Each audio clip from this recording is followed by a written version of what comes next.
Bom, esse quadro clínico, ele já está catalogado, né, como uma doença pela Organização Mundial da Saúde, mais ou menos desde a década de 50, né, a partir desse catálogo, né, dessa catalogada aí, a gente, sobretudo o pessoal da área da saúde, deixa de enxergar a dependência química como um problema de caráter, ou um problema de criação, ou a pessoa é sem vergonha, ou ela não é empenhada, enfim, a gente deixa de ver o negócio sob o ponto de vista, vamos dizer, moral, ou social, ou de certo e errado, e a gente começa a enxergar, né, a dependência como uma doença igual diabetes, igual hipertensão, enfim, né? E isso, de uma certa forma, explica uma série de fenômenos comportamentais que o paciente tem, certo?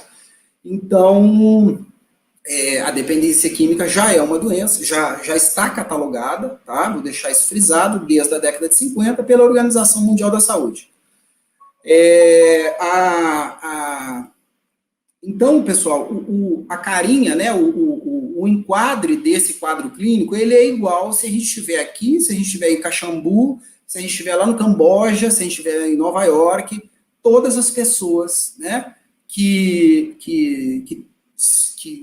adquiriram a doença, né, elas vão ter características muito parecidas, tá? E quais são essas características? Uma delas é a tolerância, tá? Que é uma adaptação que o organismo sente, né? E a pessoa vai ficando mais resistente a uma determinada quantidade daquela substância. Então, considerando, né, que todos nós aqui façam uso de bebida alcoólica, a primeira vez que a gente bebeu, provavelmente uma latinha de cerveja tenha deixado a gente tonto, né?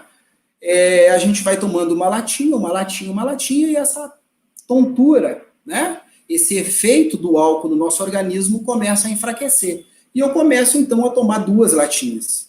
E assim por diante. Então, a tolerância é uma adaptação do organismo, onde ele vai ficando resistente às quantidades, né, de substâncias que a pessoa vai ingerindo. Eu preciso também falar para vocês que tem algumas pegadinhas, né? Isso aqui é o que está na CID-10 e no DSM-5.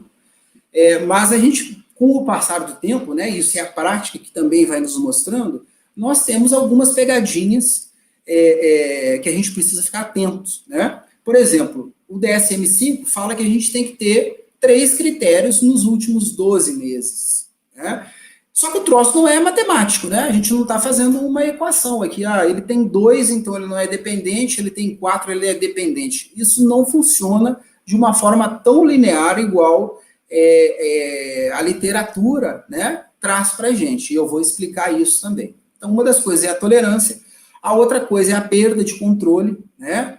A pessoa, considerando esse mesmo exemplo que eu dei, né, fui chamado para um aniversário ou coisa parecida, e aí eu saio do meu trabalho, né, já passo num posto de gasolina, já pego uma latinha, uma long neck, vou bebendo até em casa, chego em casa, estou tomando um banho, tomo outra, vou para a festa, tomo outra e chego em casa ainda tomo a tal da saideira, né, que todo mundo toma a tal da saideira. Mas isso não quer dizer que só a saideira não caracteriza isso, tá? Só fiz uma... então, a perda de controle é um outro critério também que está presente nesse grupo de pessoas, tá? A compulsão é outra característica. Os pacientes relatam que é um desejo irrefreável de consumir a substância, é a compulsão. Então, ela não consegue, às vezes ela inclusive consome, né, numa velocidade mais rápida, justamente para acelerar o efeito da substância, tá?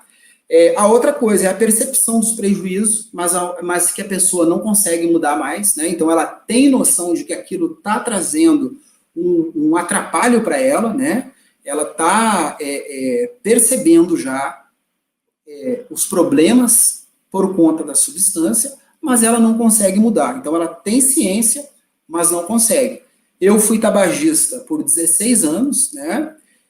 Já parei de fumar, mas eu sabia, né? Eu tinha percepção que eu estava já com um fôlego diminuído, né, que eu já tinha percepção do que o tabagismo estava provocando em mim, mas eu não conseguia parar. Então, esse é um exemplo de um outro critério, tá? A outra coisa é o abandono progressivo, né, dos prazeres e das atividades da vida, né, em detrimento do uso ou para se recuperar, né, da rebordosa do consumo que a pessoa fez, né? Então, sei lá, como a pessoa jogava um futebol no sábado de manhã, ou andava de bicicleta, ou fazia alguma atividade, e ela deixa de fazer isso porque tomou um pileque na sexta-feira, então ela começa a abandonar progressivamente as atividades da vida dela e fica mais ou menos girando, né, nesse eixo da substância, né? Então, tipo assim, vamos no teatro, e às vezes a pessoa pensa assim, nossa, lá não tem bebida alcoólica. Ah, não, vamos fazer outra atividade, né? Onde a pessoa possa, né, fazer consumo da droga que ela usa, tá? E o outro critério diagnóstico é a síndrome de abstinência, que é um fenômeno também bastante importante, talvez o mais importante de todos esses aqui, né?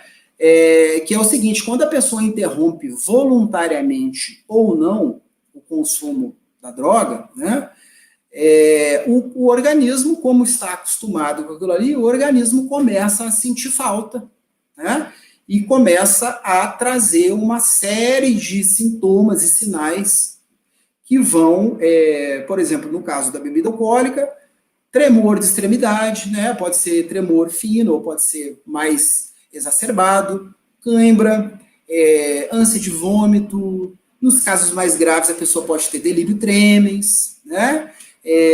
Às vezes ela tem alterações assim de senso-percepção, ela acorda de manhã já querendo fazer o uso da substância, mas, e aqui tem uma coisa interessante, pessoal, que é o seguinte, esse primeiro consumo da manhã não é porque a pessoa quer sentir o embalo, né, quer sentir o prazer da substância.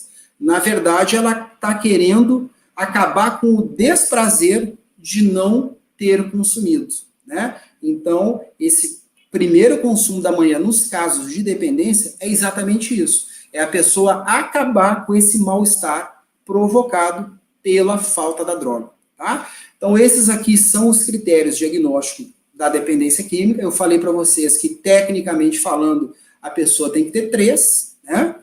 E eu também falei para vocês das pegadinhas.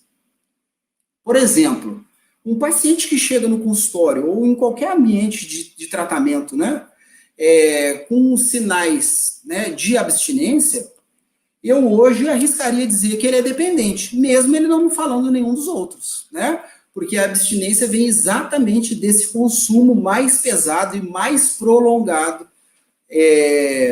de substância, de droga, de álcool, enfim.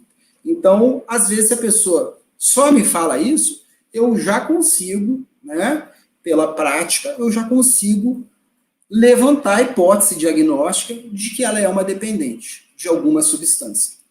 Outra coisa, nem sempre, por exemplo, no caso da tolerância, nem sempre isso vai acontecer de uma forma linear. Por exemplo, quem faz uso de substância desses solventes, né? Antes ele cheirava um paninho de loló e agora ele está cheirando 30. Não, isso não acontece desse jeito. Por isso que eu falei para vocês das pegadinhas, às vezes, envolvendo essa... E esse é já um dos nossos desafios, né? É entender o comportamento da doença, como que ela se manifesta, né? Então é importante a gente ter bastante clareza nisso. Mas, se a gente decorar isso aqui, a gente consegue, de uma certa forma, fazer um diagnóstico, tá? Tolerância, perda de controle, compulsão, a pessoa sabe que está tendo problema, mas não consegue, ela abandona, né, progressivamente as atividades da vida dela e ela também tem síndrome de abstinência quando ela quer parar.